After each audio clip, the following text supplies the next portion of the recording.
Hello, I'm Leonard Maltin, and welcome to Warner Night at the Movies for 1931, the year that James Cagney became a household name playing the Public Enemy. When Hollywood was criticized for glorifying gangsters, the studios feigned innocence and often added prologues to their gangster films, condemning the behavior of those protagonists. Everyone knew the truth. These characters were fascinating, especially when played by actors as compelling as Cagney. Cagney probably spent a fair amount of time in this alley of Warner Brothers' New York street, though, like Edward G. Robinson, he constantly fought against being typecast as a hood.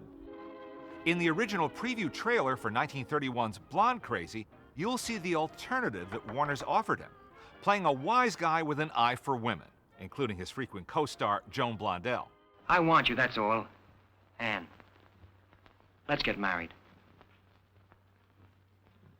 That's sweet of you, Bert. The trailer department at Warner's hadn't yet hit its stride, and this preview, like many of the early 30s, lacks the snap that made the later studio promos so distinctive. But there's no lack of snap in the movie itself. Girls, the American Olympic Games are only a few months away.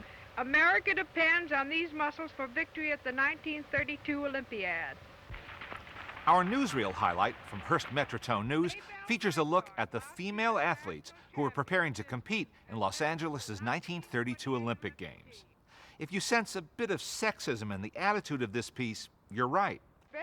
But the display of the women's athletic skills makes up for it. Warner's Vitaphone short subjects were filmed in Brooklyn, New York, where they had access to all the top vaudeville acts who played the Big Apple. One such act was still on its way up on the ladder of success when our short, The Eyes Have It, was made in 1931. By the end of that decade, Edgar Bergen and his wisecracking dummy Charlie McCarthy were among the biggest stars in show business. Oh, gee, you see, That's correct. I say that's correct. Is it? Yes.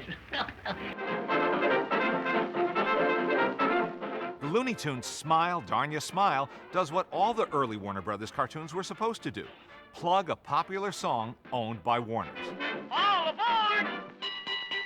In those days, sales of sheet music were a major source of income, followed by 78 RPM records. So putting a song in the spotlight through an animated cartoon made a lot of sense.